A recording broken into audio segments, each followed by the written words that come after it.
Muito bem, meus amigos, vamos lá. O Livro dos Espíritos, parte 2 do Mundo Espírita, o Mundo dos Espíritos, capítulo 4, da pluralidade das existências. Nós estamos aqui finalizando o item Encarnação nos diferentes mundos e já nos preparando para o item Transmigração progressiva, mas nós aqui damos sequência nas duas últimas questões a partir da 187. Esse aqui é o nosso roteiro de hoje. Bom dia, Andréia. Muito bem, vamos lá. Só um instantinho, preparando tudo por aqui. Bom, nós vimos então, nesse nosso item, deixa eu pegar aqui o título dele certinho, que eu sempre... Encarnação nos diferentes mundos. Como a gente já lembrou, né, esse item ele é bastante especulativo da nossa parte e os espíritos trazem para nós essas informações apenas a título de conhecimento, já que é sempre importante, quando chega para nós alguma orientação do plano espiritual, que nós consigamos processar essas informações através do nosso raciocínio, se possível, através de comparações, através de depoimentos que chegam. Então, quando esses temas se tornam muito abstratos para nós, a gente procura sempre a maior quantidade de fontes possível, para que a gente possa montar esse quebra-cabeça, né? E esse tema em especial, assim como outros também, mas para nós nesse momento, falar sobre encarnação em diferentes mundos, nós estamos falando sobre vida espiritual, ou mesmo vida corporal, não vou dizer biológica, porque quando nós falamos em biologia, nós falamos exatamente da estrutura biológica que nós temos, com células, com metabolismo, com substâncias e tudo mais, mas nós falamos aqui de vidas corpóreas, já que nós, pelas instruções que os espíritos passam, são corpos criados a partir de fluidos e estruturas condizentes com cada mundo, né? Então, como a gente já conversou, quando se procura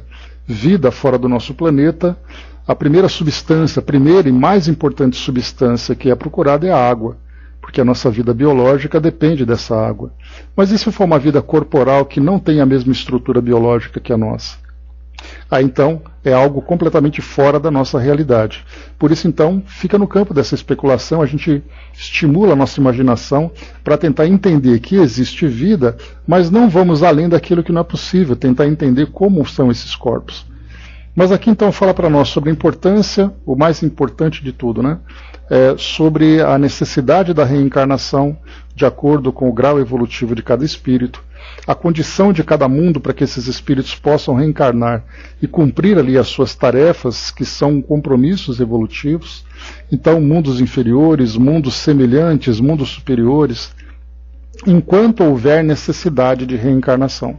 Quando o espírito atinge um nível evolutivo em que a interação com a matéria, lembrando que toda vez que existe uma reencarnação, existe uma restrição. A restrição da liberdade do espírito, que ele é um ser incorpóreo, um ser essencialmente espiritual, e no momento em que ele tem contato com a matéria, ele vai ter uma restrição. Mesmo que seja no mundo mais etéreo que exista, em que haja ainda reencarnação, o espírito vinculado àquele corpo absolutamente sutil estará restrito de alguma forma, diferentemente do que acontece quando ele se encontra em plena liberdade através da desencarnação. Então esse é o ponto fundamental que a gente tem que lembrar, né? Bom dia, Mami. E aqui tudo que Kardec pergunta, né, são perguntas que vieram ali a partir do raciocínio, da curiosidade, né? Da mesma forma que se hoje nós pudéssemos aqui, quais perguntas nós faríamos aos espíritos a respeito dos mundos que existem hoje, principalmente a partir do conhecimento que a nossa ciência traz, vendo ali tantos e tantos planetas, né, porque nós conhecemos estrelas. É muito fácil nós visualizarmos as estrelas a partir dos nossos telescópios, radiostelescópios e tantos outros equipamentos. Nós vemos ali as estrelas, ok, mas e os mundos que circulam essas estrelas? E aí então esses exoplanetas, como são chamados, nós temos hoje, né, alguns milhares já identificados pelos cientistas, se não observados diretamente, são ali percebidos através de fenômenos que os astrônomos, astrofísicos vão pesquisando. Então, a partir do momento que nós temos hoje esses milhares de mundos, de planetas que são reconhecidos, nós nos perguntamos, será que existe vida nesse planeta? E, mais uma vez, essa vida que nós perguntamos é uma vida muito ligada à biologia. Mas nós perguntamos, existem seres encarnados nesses planetas? Então, Kardec, quando fez as perguntas, ele se baseava nas ideias que se tinha no século XIX. Hoje nós temos muitas outras ideias, conhecendo com muito mais profundidade, né, depois de mais de 1,5 séculos de evolução científica e tecnológica, nós hoje temos possibilidade de fazer perguntas que Kardec sequer imaginava naquela época, porque a ciência não tinha alcançado aquilo ainda. Então, por exemplo, buracos negros, um dos grandes mistérios que existem no universo, existem espíritos que vivem nesses lugares? Quando nós pegamos o centro de nossa galáxia e vemos ali um buraco negro que agora já foi identificado, será que quais são as inteligências que vivem nesses locais, no centro de galáxias? E por aí vai. São perguntas que hoje nós poderíamos fazer baseados nesses novos conhecimentos. Então, de tudo que Kardec pergunta aqui para nós, ele pergunta se pode fazer ali a migração de um mundo para outro, em que condição pode se fazer uma migração de um mundo para outro, os mundos que são mais felizes, os mundos que são primitivos. Enfim, quando o espírito muda de um mundo para outro, como é que é a sua estrutura perispiritual? O estado físico e moral nesses diferentes mundos, é possível nós conhecermos? Então são essas perguntas que ele vai trazendo para nós aqui, que mais uma vez são perguntas baseadas no conhecimento da época, e hoje nós poderemos fazer perguntas muito mais complexas, né? Mais uma vez baseado naquilo que nós conhecemos hoje em termos de ciência, em termos de astronomia. Mas na questão 187, para a gente poder finalizar, Kardec pergunta aqui então se a substância do perispírito é a mesma em todos os mundos. Essa é uma pergunta que não é baseada na ciência, mas é baseada naquilo que a doutrina espírita traz para nós, sabendo que nós temos um corpo sutil, esse corpo sutil ele é feito de um fluido, e os espíritos nos instruem que essa estrutura desse corpo perispiritual ele é constituído pelo fluido característico do nosso planeta. E o mundo mais denso, um mundo muito mais materializado, portanto o perispírito também se torna muito mais material, exatamente porque nós lembramos que o espírito, a consciência, a inteligência, precisa de uma estrutura que o conecte com a matéria. O espírito por si só não pode mover um corpo biológico. Então esse corpo intermediário faz a ligação entre essa inteligência e o material. Como o nosso corpo ele é muito materializado, um corpo denso, feito de substâncias, minerais e outras estruturas, o perispírito precisa ser tão denso quanto para que ele possa estabelecer essa conexão. Se nós imaginarmos, por exemplo, um perispírito muito sutil, como eles colocam para nós, né? Por exemplo, aqui na questão 186, haverá mundos em que o espírito, deixando de revestir corpos materiais, só tenha por envoltório o perispírito? A resposta há, e mesmo esse envoltório se torna tão etéreo que para vós é como se não existisse. Esse é o estado dos espíritos puros. Daí então nós pensamos que esse perispírito, que é tão etéreo, que é como se não existisse, ele não estaria em condições de se conectar com um corpo tão materializado. Aí então a gente já começa, através do nosso raciocínio, a entender que quanto mais materializado, mais denso deve ser o perispírito. Não é uma questão apenas de evolução, é uma questão de necessidade, até mesmo estrutural, para fazer essa conexão. Quando você vai para o mundo mais elevado, em que o corpo é mais sutil, o perispírito, por sua vez, também será. Nós não precisamos usar uma cola, por exemplo, uma supercola, para colar um material que é simples. Basta simplesmente uma cola que seja ali, usando entre aspas essa cola que seja compatível com o material. Não preciso de uma solda industrial para colar isopor. Usando assim uma analogia bem fantasiosa, basta que eu use uma cola simples, porque aquele material é um material simples, é um material frágil, é um material leve. Então o perispírito dessa forma também se conecta com o corpo físico. E isso denota naturalmente o fato do espírito estar no mundo, em que esse mundo tem um corpo muito materializado, já mostra que o próprio espírito também está vinculado às características morais desse mundo, morais e intelectuais. Na questão 187, quando Kardec pergunta se a substância do perispírito é a mesma em todos os mundos, nós vamos classificar todos esses mundos que foram mencionados e outros que a gente pode especular, aqueles mundos mais etéreos e aqueles mundos mais elevados, mais etéreos, e aqueles mundos mais materializados, mais primitivos.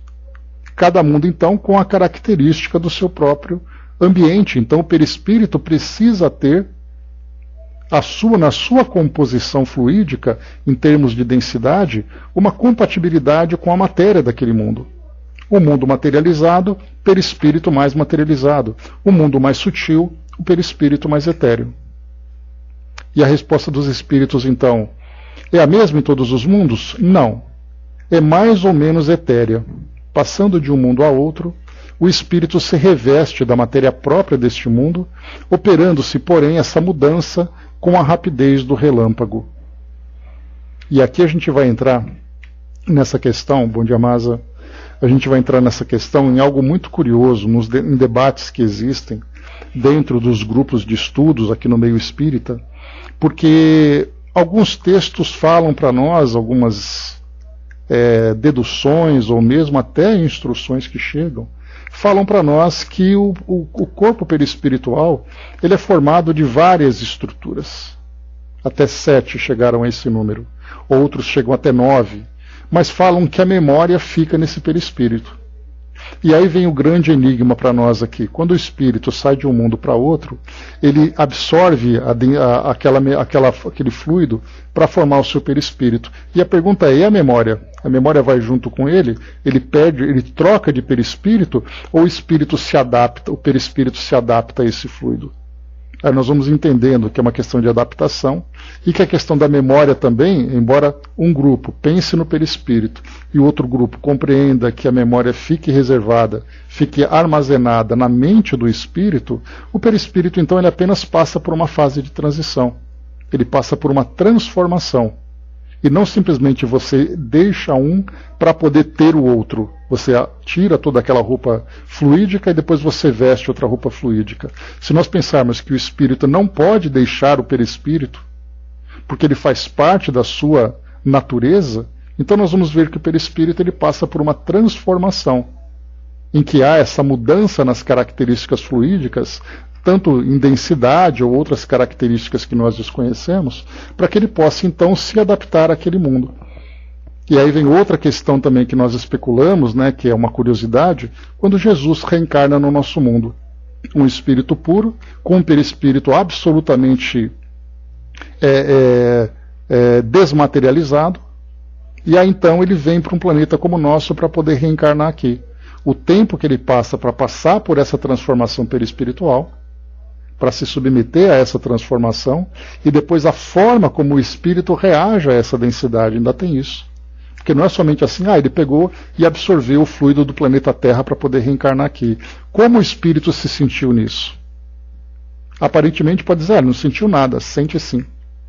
Porque o espírito se sente, tendo esse perispírito tão denso, ele sente as restrições que ele imprime. Por isso então para nós aqui a gente vê que não é uma questão de a substância do perispírito que ele está dizendo, seria aqui para nós a pergunta que Kardec faz a respeito da densidade, porque o fluido é o mesmo. Agora, cada mundo tem a sua característica que nós ainda não conhecemos, já que nós falamos de uma substância que não é material, e portanto a nossa ciência não é capaz de estudar. Mas qual seria então a identidade fluídica do nosso planeta? Quais seriam as características dela? Seria apenas uma questão de densidade ou muda algo mais além disso tudo? Porque a gente lembra que o espírito imprime no perispírito aquilo que ele traz na sua bagagem mental, em termos de valores, em termos de imperfeições morais. E aí quando se muda para um outro mundo, não é uma questão de substância, mas também a própria psicosfera planetária, formada pelo conjunto de mentes daquele mundo, vai fazendo com que o perispírito também assuma determinadas características. trazendo aqui uma comparação só para fazer uma ilustração. Quando nós andamos nas ruas aqui das nossas cidades no Brasil, é como se nós estivéssemos acostumados, mergulhados naquele campo mental formado pelo ambiente onde a gente vive. Eu aqui em São Paulo, ando na cidade, eu olho para as pessoas, me sinto muito à vontade nelas, não apenas por conhecer, mas por estar habituado àquele modo de viver, aquele pensamento das pessoas, o modo como elas se comportam, os valores daquele local. A cultura, tudo isso me influencia, fazendo com que me sinta muito à vontade aqui nesse local. Assim como vocês que vivem nas cidades onde vocês residem hoje, que muitas vezes não é a cidade natal, tiveram que mudar e se adaptar àquele lugar, vocês passaram por essa absorção de tudo isso, todo esse ambiente que vocês estão vivendo. Então esse ambiente a gente vai juntar então o modo de pensar, o modo de viver, a cultura, os hábitos, as crenças, o comportamento. Esse é o mundo. Aí eu saio daqui de São Paulo e vou para o Rio de Janeiro. Quando eu chego lá, eu encontro um ambiente diferente. Um ambiente que para mim é estranho. Porque os cariocas vivem diferente por uma questão geográfica, por uma questão cultural. Aí eu vou ter que mudar o meu jeito de viver, meio que me acariocando, para poder entender o que os cariocas pensam. Mas vamos mais longe. Nós saímos daqui do Brasil e vamos para o Japão. Chegando no Japão, nós vamos encontrar ali um mundo completamente diferente. O modo como eles se comportam, o modo como eles vivem, como eles se alimentam, no que eles acreditam. E geralmente os brasileiros sofrem um contraste muito grande. Porque no Japão existe aquela disciplina muito bem definida pela cultura daquele local, e os brasileiros são muito à vontade, tarará, tarará. Tanto que é até comum, né? O pessoal fala assim, né? Onde tem rodinha de gente fazendo barulho no Japão, você pode ter certeza que tem brasileiro no meio. E não por uma questão de falta de educação, mas por uma questão de espontaneidade que o brasileiro tem. Então, quando nós mudamos de um ambiente para outro no nosso mundo, nós vamos sentir não apenas ali aquela atmosfera diferente, a geografia diferente, mas nós vamos sentir o modo como as pessoas vivem. E aí, ou nós vivemos bem, ou não vivemos bem. Tanto que tem pessoas que vão para outros países, chegam nesse local, e eles vão dizer assim, cara, eu não consegui me adaptar, eu tive que vir embora. Pessoas são estranhas, aquele mundo é diferente do meu, eu não aguentei, eu quis voltar para a minha terra. Quando nós pensamos assim, extrapolando essas nossas ideias, indo para esses mundos diferentes, nós vamos encontrar isso também. Porque não é uma questão apenas fluídica, é uma questão de composição cultural, mental, de valores e tudo mais. Então, por isso, o perispírito passa por essa fase de adaptação, assim como também mentalmente o espírito vai se adaptando a essa nova realidade. André colocou, em qualquer lugar é assim, brasileiro é alegre e social, onde quer que vá, né? Então tem pessoas que vêm para o Brasil também e se sentem muito à vontade aqui, né? Mas aqueles que são muito rígidos na disciplina querem voltar correndo para o mundo deles dizendo, cara, tudo bagunçado lá no Brasil. A gente ouve muito hoje no YouTube, né? Canais de estrangeiros que vivem aqui no Brasil, e eles contam, né? Então tem ali um russo, uma russa, um japonês, um americano, um estrangeiro qualquer, que vem para cá e conta assim, olha, quando eu cheguei aqui no Brasil, ele começa então a trazer todas as suas ideias. Então a gente vê que essa questão de adaptação em mundos diferentes não é apenas uma questão fluídica, mas também é uma questão cultural e de valores. E isso impacta, porque a gente lembra que o perispírito, ele é impregnado pela mente do espírito. E aí então a gente vê que há toda essa mudança. Aqui inclusive ele fala, né, que o espírito se reveste da matéria própria desse mundo, operando-se, porém, essa mudança com a rapidez do relâmpago. Aqui para nós também é título de informação apenas. Para finalizarmos, aqui nessa questão 188, e Kardec depois traz aqui uma bela nota de rodapé, uma extensa nota de rodapé, para falar um pouquinho sobre essa questão de mundos, a partir daquilo que os espíritos trouxeram como informação para ele. Então a última questão desse tópico, que fala sobre encarnação em diferentes mundos, questão 188. E a gente vai também acompanhar com o Miramês, que é importante a gente também ouvir o depoimento desse nosso professor. Então a pergunta que Kardec faz: os espíritos puros habitam mundos especiais ou se acham no espaço universal, sem estarem mais ligados a um mundo do que a outros. Então, os espíritos puros, sendo puros, por que eles estariam vinculados a um mundo, sendo que esse mundo, a princípio, na nossa visão, ele serve como um ambiente de reencarnação? Se o espírito não reencarna, por que ele tem que viver num mundo como esse? E aqui vai além também. Essa questão, ela traz à tona um debate, também é um debate bastante fervoroso, dentro de grupos de estudos, em que há aqueles que pensam a respeito das colônias espirituais serem apenas uma fantasia. Então não existem colônias espirituais. O espírito, quando desencarna, ele fica no espaço. E vocês não imaginam como esse tema é espinhoso, como esse tema é polêmico. Porque há aqueles que dizem assim, no Livro dos Espíritos não se fala em nada a respeito de colônias. Então quando o espírito desencarna, ele simplesmente fica no espaço. Aí vem André Luiz, vem Filomeno de Miranda e outros espíritos que trazem para nós essas instruções, que pelo menos para mim eu não tenho dúvida nenhuma a respeito disso. Nós temos ali as comunidades no plano espiritual, estruturadas de acordo com a natureza dos espíritos que nela habitam, as estruturas que são criadas a partir da força do pensamento e a manipulação dos fluidos, para mim não existe dúvida nenhuma. Mas há aqueles que negam veementemente. E aqui nessa questão vai falar exatamente sobre isso. Se o espírito é puro, por que ele tem que estar vinculado a um mundo? E como seria esse mundo? Se os próprios espíritos puros habitam mundos especiais, estão conectados a mundos especiais, por que um terráqueo que desencarna fica solto no espaço e não fica vinculado a uma estrutura no plano espiritual? Então são esses debates que vão surgindo a respeito desse tema, né? A resposta, então, habitam certos mundos, mas não lhes ficam presos, como os homens à terra, porque melhor do que os outros estar em toda parte. Podem, melhor do que os outros, estar em toda parte. Então esses espíritos puros, eles estão ligados de alguma forma por compromissos, por afeto, por necessidade, muitas vezes, de estarem vinculados a uma determinada comunidade. Não pensemos em mundos no sentido material, pensemos em comunidade. Porque os espíritos puros se juntam para determinadas tarefas, para trabalhos evolutivos deles próprios, porque o fato de atingir a pureza não significa que o espírito fique estagnado, em que ele chegou no fim da linha. Ele sempre vai evoluir. É a nossa mente que não consegue acompanhar. Então eles ficam ligados a esses mundos exatamente para que eles possam ali organizar as tarefas, os compromissos que eles devem cumprir.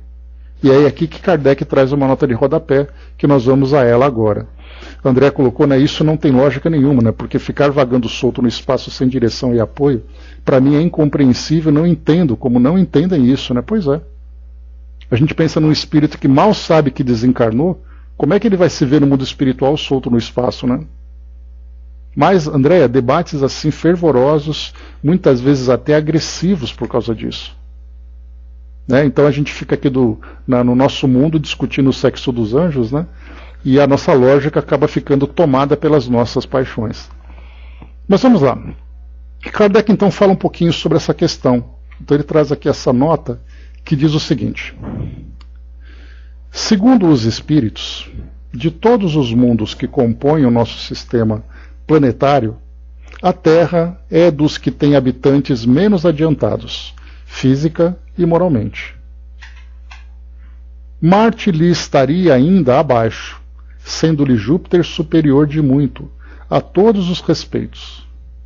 O Sol não seria mundo habitado por seres corpóreos, mas simplesmente um lugar de reunião dos espíritos superiores, os quais de lá irradiam seus pensamentos para outros mundos, que eles dirigem por intermédio de espíritos menos elevados, transmitindo-os a estes por meio do fluido universal. Considerado do ponto de vista da sua constituição física, o Sol seria um foco de eletricidade. Todos os sóis como que estariam em situação análoga. Então esse é o primeiro ponto que a gente vai falar aqui, nesse parágrafo. Ele comenta então sobre o nosso planeta sendo dos mais atrasados, e nós podemos compreender isso pela própria materialidade do nosso mundo. E aí nós vamos lembrar daquela classificação que Kardec faz. É importante a gente repetir sempre, para que isso fique claro para nós, né, como referência de raciocínio. Então Kardec colocou, a partir das orientações dos espíritos, 5 classificações de mundos. Os mundos primitivos, onde os espíritos começam suas reencarnações, e não apenas por serem mundos de reencarnações iniciais, mas pela própria estrutura geológica, fluídica, atmosférica do mundo. Depois nós temos o mundo de provas e expiações, como o nosso, que tem ali provas de expiações do início e provas de expiações já no final desse período, que é o que acontece com o nosso mundo, que já se encontra em transição para mundo de regeneração. Esse mundo de regeneração, como nós sabemos, o espírito que se regenera é o espírito que se reequilibra plenamente com as leis divinas. Portanto, ele já não tem mais expiações. Ele só tem provas para que ele possa ser estimulado na sua evolução. E aí nós temos os regenerados do início, que é o que acontece com o nosso mundo nessa fase inicial, e os regenerados já no final. Mas ainda assim é um mundo materializado. O nosso mundo não vai deixar de ser matéria pelo fato de mudar na sua condição evolutiva dentro do campo moral e intelectual. Agora nós falamos dos mundos dos espíritos felizes. É aquele quarto mundo, é aquela quarta categoria em que os espíritos já não estão tão ligados à matéria. Portanto, eles reencarnam ainda em mundos materiais, mas a matéria é muito mais sutil. Como nós podemos colocar, Kardec comenta sobre Júpiter, que é um planeta que tem ali um núcleo material, mas ele tem ali toda a sua estrutura, de um modo geral, uma estrutura gasosa. E, portanto, a gente não consegue imaginar uma vida biológica como a nossa naquele mundo.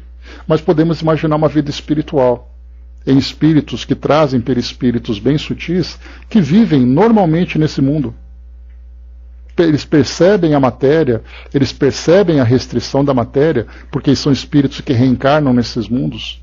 Mas a reencarnação é diferente da nossa. Mas são felizes, porque já não trazem mais dramas de consciência que precisam ser modificados.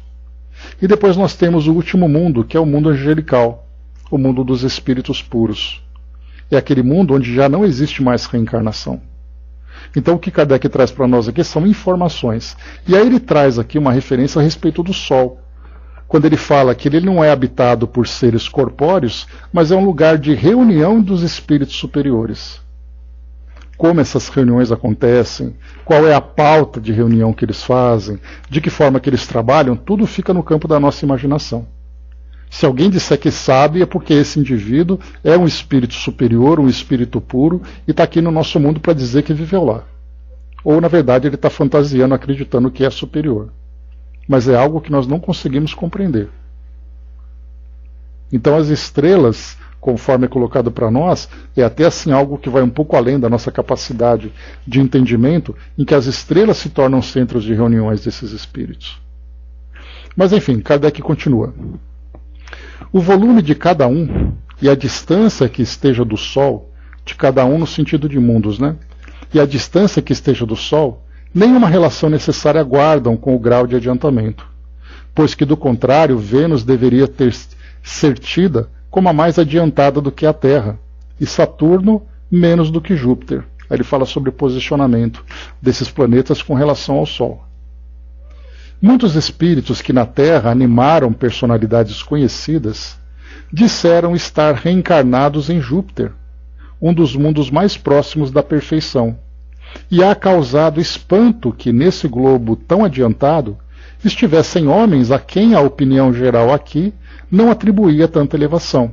Kardec faz uma referência aos artigos publicados na Revista Espírita, em que nós tivemos ali, por exemplo, Mozart, tivemos ali Chopin, que viveram nesses mundos, e outras personalidades, sem falar naqueles que são anônimos, né?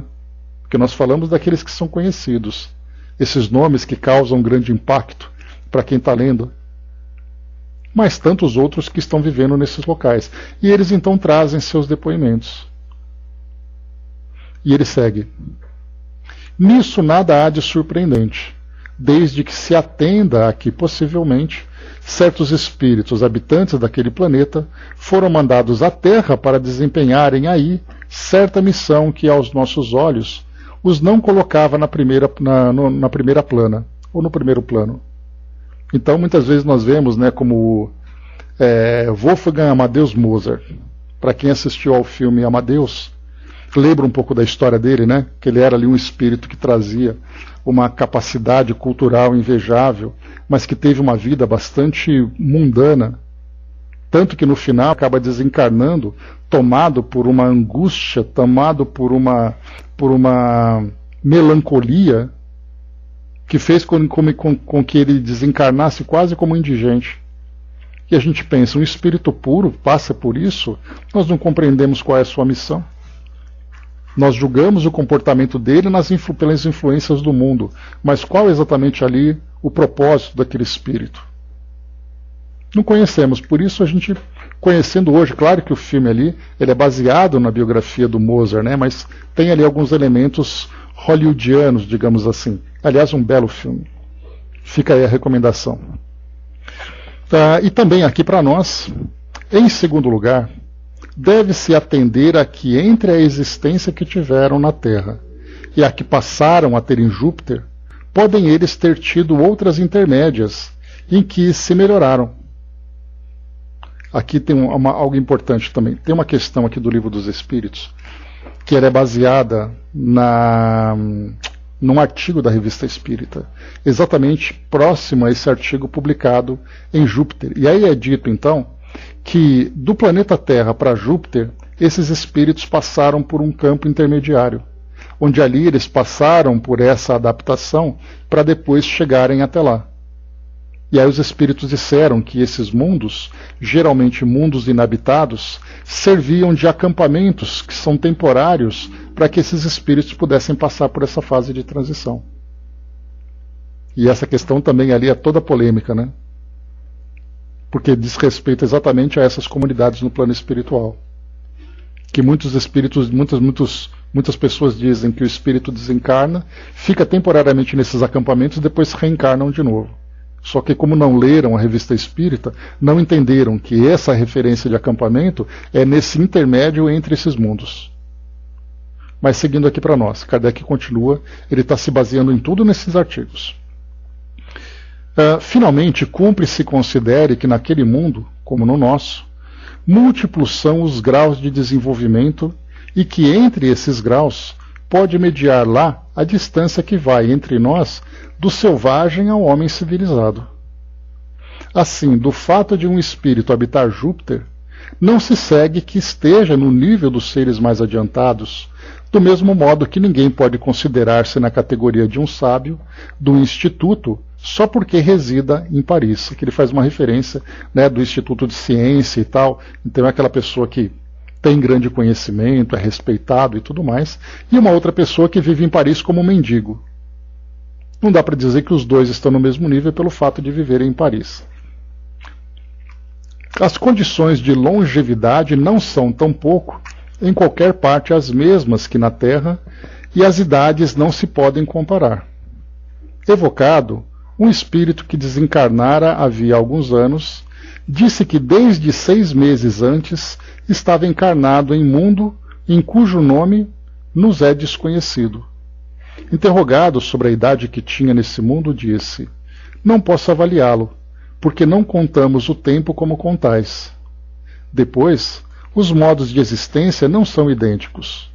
Nós lá nos desenvolvemos muito mais rapidamente.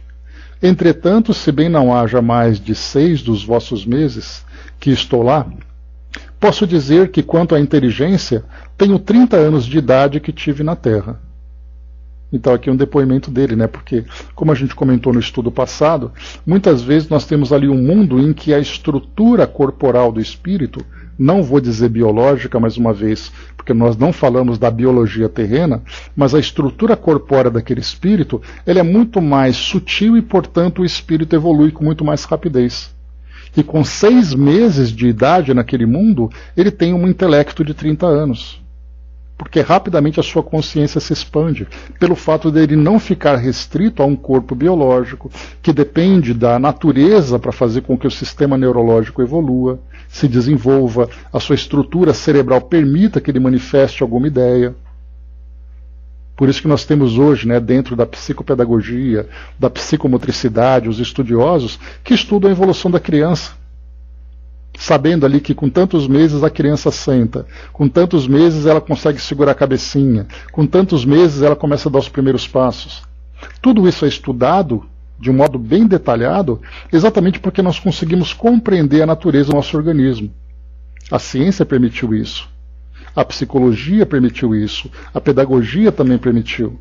Nesses outros mundos é diferente. O fato de terem corpos diferentes não significa que eles vão seguir o mesmo tempo, porque não são a mesma estrutura. E como nós comentamos, inclusive, a respeito dessas percepções extrasensoriais, enquanto a mediunidade aqui é algo que não se encontra presente como unanimidade no nosso mundo, a mediunidade ostensiva, nesses mundos, pelo fato dos corpos serem sutis, a relação entre mundo físico e mundo espiritual é absolutamente natural. É daí que os espíritos então não temem a morte e compreendem a reencarnação, porque é uma relação direta que eles têm. Para nós não, aqui no mundo de provas e expiações, quando nós olhamos um espírito, ou ele é um mentor ou ele é um obsessor. Ou pode ser um amigo também, vamos colocar ali no meio. Nesses mundos mais elevados, todos os espíritos vivem de uma forma harmônica, exatamente porque os espíritos já atingiram essa condição harmônica. Portanto, é um tempo diferente, os espíritos podem ficar durante 200 anos encarnados, vivendo absolutamente saudáveis. E as suas reencarnações, as suas desencarnações, acontecem de um modo muito tranquilo. Kardec comenta aqui a respeito, inclusive, do tempo. Deixa eu pegar aqui em cima, que nós vimos no nosso encontro passado, quando ele diz assim para nós.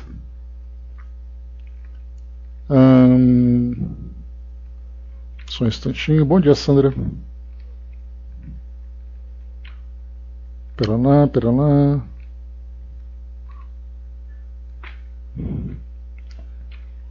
Cadê aqui?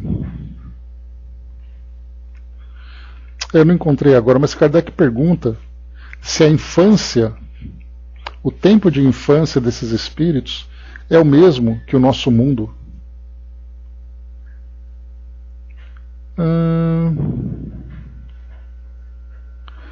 Não achei aqui agora. Mas ele pergunta sobre a infância e vai dizer que são infâncias diferentes, E ele segue, continuando. Muitas respostas análogas foram dadas por outros espíritos, e o fato nada apresenta de inverossímil. Não vemos que na Terra uma imensidade de animais em poucos meses adquire o desenvolvimento normal? Por que não se poderia dar o mesmo com o homem noutras esferas? Notemos, além disso, que o desenvolvimento que o homem alcança na Terra, aos 30 anos, talvez não passe de uma espécie de infância, comparado com o que lhe cumpre atingir. Bem curto de vista, se revela quem nos torna em tudo por protótipos da criação, assim como é rebaixar a divindade, o imaginar-se que fora o homem, nada mais seja possível a Deus. Então aqui ele faz essa comparação. 183, André, deixa eu pegar aqui. Isso, obrigado. Indo de um mundo para outro, o espírito passa por uma nova infância. Em toda parte a infância é uma transição necessária, mas não é em toda parte tão obtusa como no vosso mundo.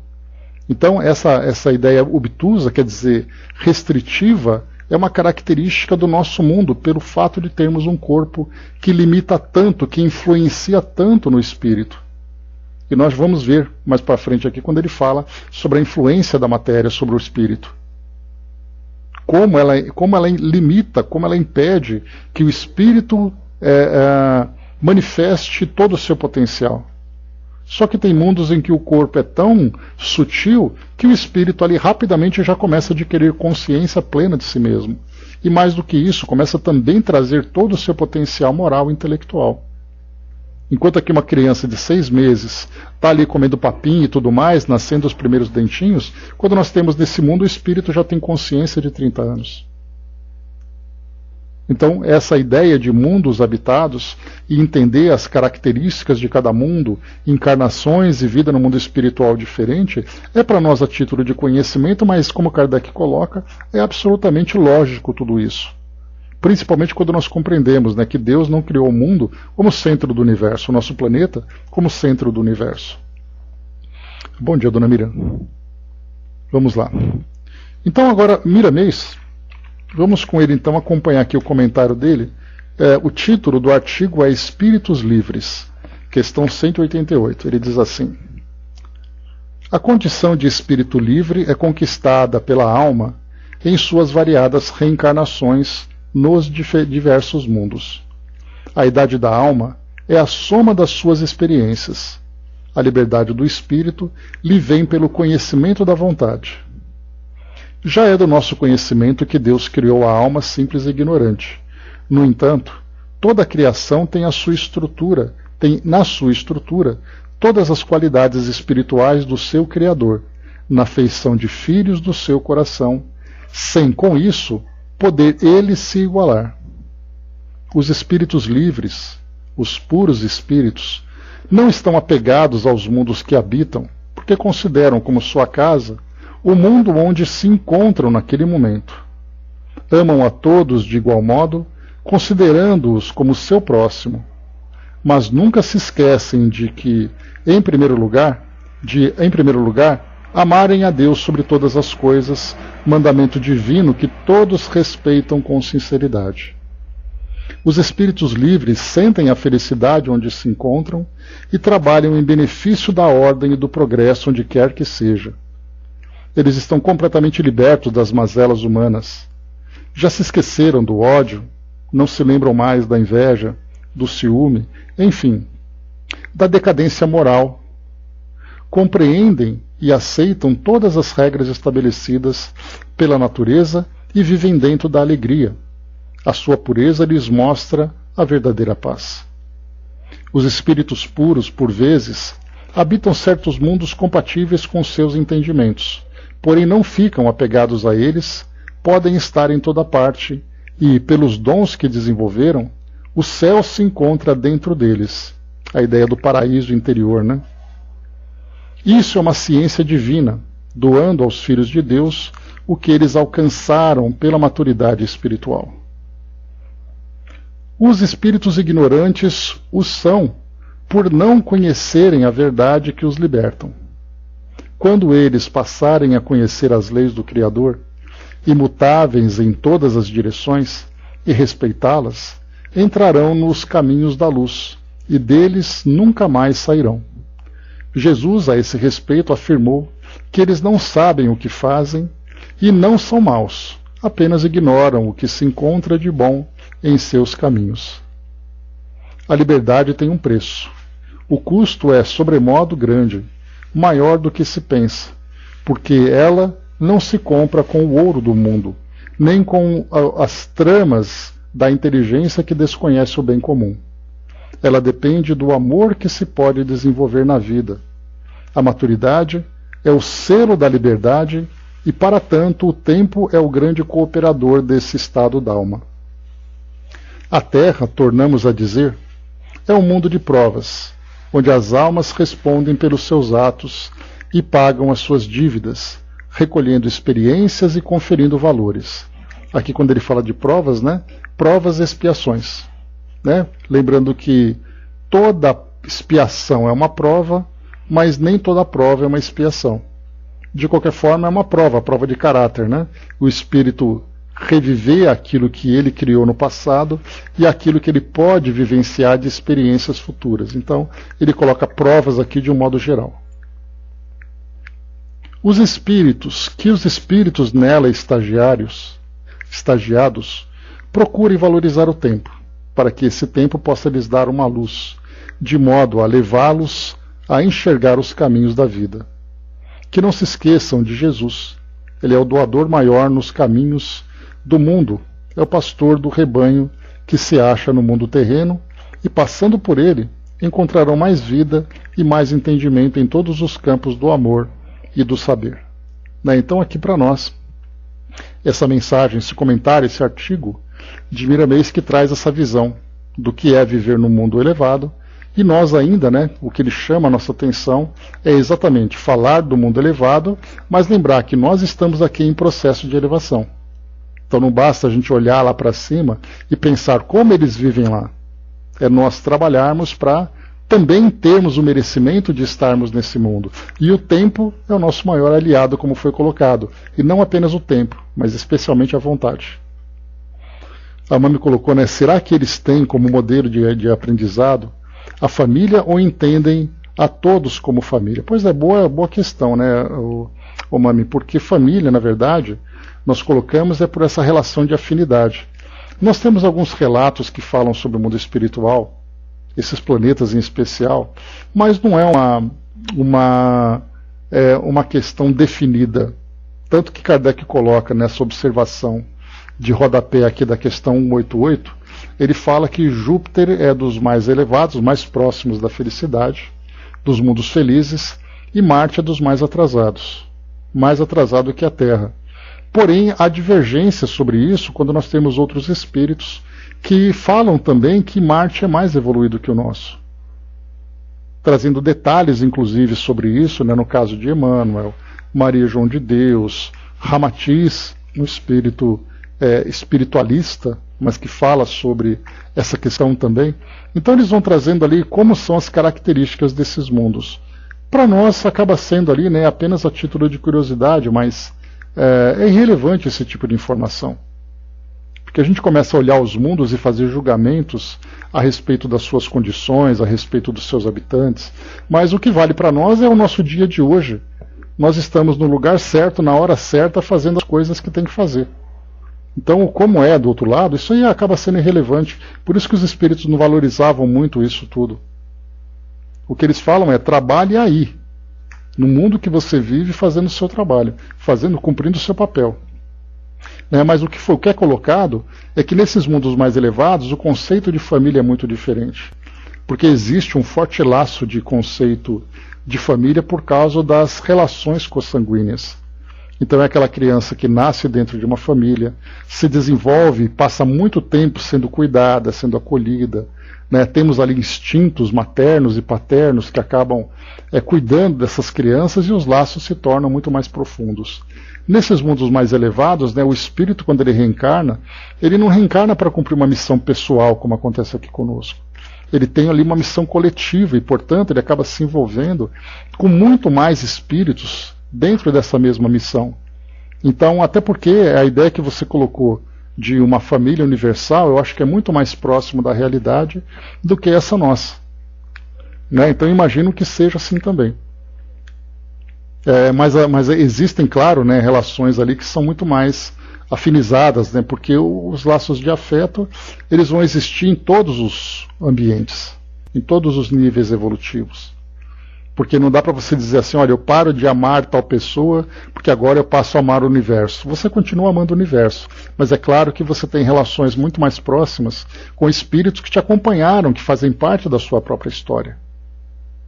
Então não dá para a gente dizer assim: olha, eu não tenho mais preferências. Claro que o espírito tem preferência. Preferência no sentido de uma relação afetiva.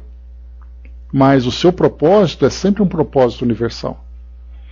A Angelina colocou, lembrei de uma historinha que fala sobre uma pessoa que mudou-se para mudar em outro estado. Chegando, perguntou ao morador local: como são as pessoas desse lugar? São boas?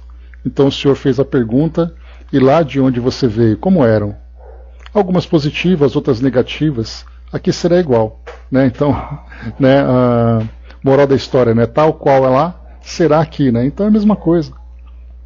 Então, assim, algumas pessoas boas, outras pessoas ruins. Eu lembro vagamente dessa história também, Angelina. Então ela traz um fundo moral bem interessante para a gente poder estudar. André colocou, não achei muito lógica quando diz que Júpiter é um planeta onde vão espíritos mais elevados, e, no entanto, diz também que alguns que talvez estejam por lá não foram nenhum primor quando estiveram aqui. Pois é, André, então assim, como Kardec coloca, eu vou até reler aqui para nós o trechinho onde ele comenta isso, quando ele diz assim: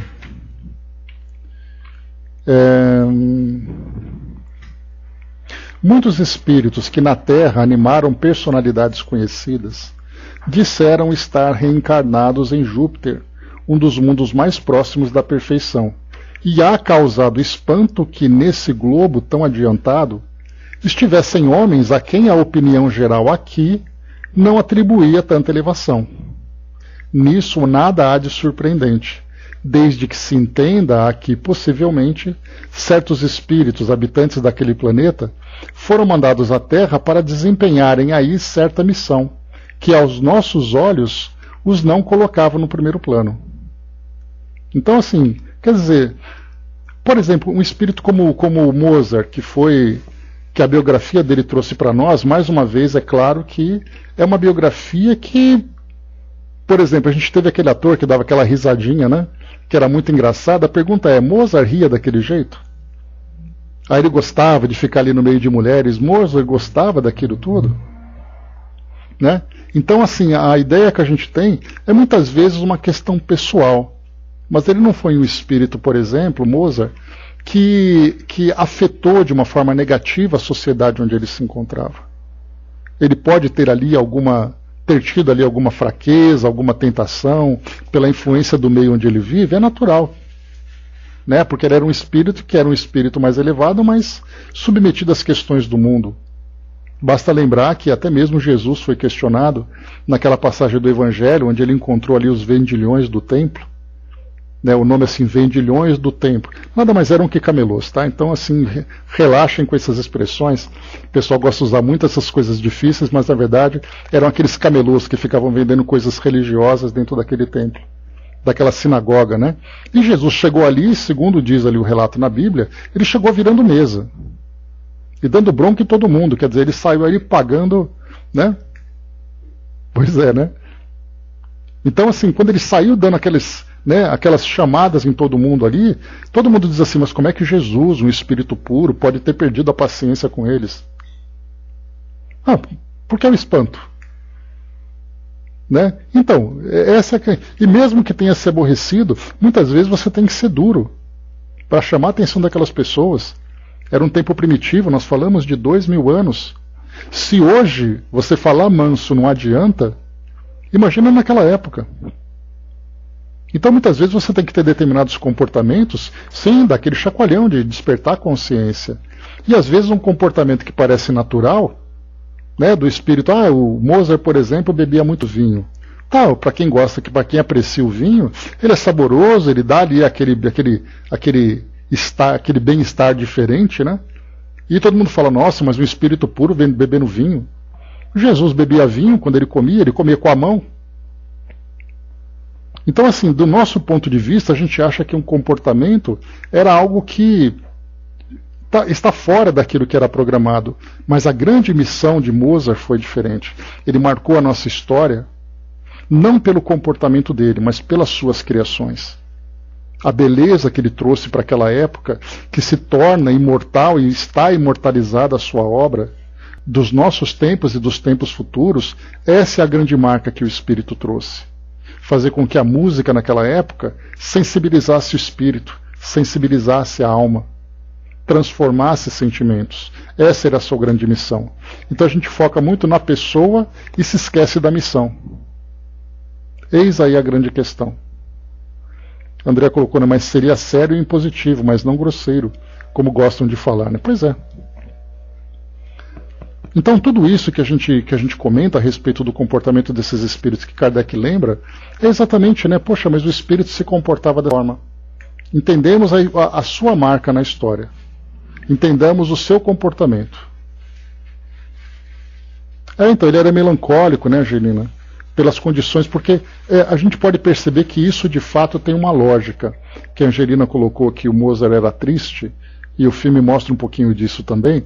Imagina a frustração de um espírito que vem de um mundo elevado, onde tudo é belo, onde todos expressam aquilo que existe de mais nobre, e ele vem para um mundo como esse, vivendo há 200, 300 anos, encontrando aquela sociedade primitiva em que ele era incompreendido.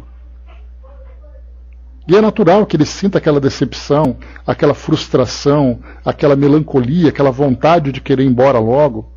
porque ele não era correspondido às suas expectativas. E mais do que isso, o espírito que trazia aquele grande potencial, e esse potencial era restrito pelo tempo e pelo corpo. O tempo no sentido de tecnologia, em que ele queria contar tanta coisa, mostrar para as pessoas tantas coisas, e não poderia. É como se nós aqui voltássemos 500 anos no tempo e querer fazer coisas que aquela época permite. E a gente começa a ficar frustrado numa série de situações, incompreendidas em outras. Aí a Andréia chega em 1500 e fala assim: gente, quero contar uma coisa para vocês, eu posso falar com o espírito. Há 500 anos, já imaginou, Andréia? A fogueira rapidinho vai te pegar. Porque tem essa frustração de você querer dizer coisa que você não pode. Né? Era muito inteligente e ao redor dele só burrinhos. Eu não vou nem colocar, Andréia, como inteligente. Certo, ele era inteligente, mas vamos colocar que ele era um espírito muito sensível para compor aquelas melodias, para poder mostrar o sentimento através dos sons. E as pessoas eram muito brutas, eram muito frias, eram muito viciosas naquela relação do mundo, né? Então temos aí esses grandes gênios da humanidade, da música, por exemplo, da filosofia, da ciência, de outras artes e tudo mais. Então imagina, por exemplo, Da Vinci, imagina Michelangelo fazendo aquelas maravilhas e aquele mundo bruto, que ele tinha que ficar implorando para as pessoas ajudarem na sustentação dele, porque ele queria pôr para fora aquele sentido criativo. Então é isso, pessoal, né? Só para a gente poder, então, né, eu consegui aqui finalizar o nosso estudo nessa questão 188, para a gente não entrar na próxima, porque a próxima aqui é transmigrações progressivas. E a gente vai falar agora sobre o efeito dessas transmigrações, dessas mudanças de ambiente do espírito sobre o espírito. Qual é o efeito que uma reencarnação causa no espírito? Né? Então tudo isso vai chegar para nós. Né? Então tem ali, né, os bebês adoram Mozart, a Andréia prefere Beethoven, a Cleusa adora Chopin, e assim vai, né? Cada um ali, né? Eu gosto de rock, tá, gente? Não vou nem falar para vocês que eu adoro música clássica, porque eu estaria mentindo. Então, se quiser tocar Beethoven ali numa banda de rock, eu estou pronto para poder curtir junto. Não tô nessa elevação ainda, sou um espírito ainda muito sensualista nesse sentido das sensações, né? Então, pois é, né? Sou um espírito jovem ainda. Então temos muito. Apesar de que pensar que só velho gosta dessas coisas, né? Então já viu. Mas é isso, meus amigos. Encerrando por aqui o nosso estudo de hoje. Mais uma vez, né? Nós finalizamos esse capítulo, que ele é um capítulo que ele sai um pouquinho da nossa realidade terrena. Ele faz com que nós olhemos um pouco para além da janela do nosso mundo e tentemos entender como é a vida nesses outros mundos e a relação que esses mundos têm com o nosso. Então a gente conseguiu ali ter uma ideia que esse mundo nosso não é o único, e a nossa ciência está muito ainda limitada na sua procura, porque ela procura biologia, enquanto nós estamos procurando o espírito. E aqui traz para nós como revelação que esses mundos, né, que esses mundos aí afora estão permeados de seres vivendo suas vidas. Enquanto a gente pensa que aquele espírito está vivendo em Júpiter, aquele espírito tem o prontuário dele, tem o compromisso dele, tem as questões que ele precisa resolver. Felizmente as pendências dele já podem ter sido todas resolvidas. Enfim, né, então ali a Cleusa está tentando me seduzir com Chopin, né, e Rachmaninoff. Então tá ali, né? Quem sabe, né, Cleusa? Ou eu trago você para o mundo dos morcegos. Vamos ver. Mas é isso, queridos amigos. A Andréa colocou, né, pensar que tem 15 milhões de sóis e planetas no universo e achar que só nós, lindinhos, temos vida, né? Rachmaninoff, né? Tá certo. Isso. Então, só lembrando, né, que o Carl Sagan dizia que seria um grande desperdício, né,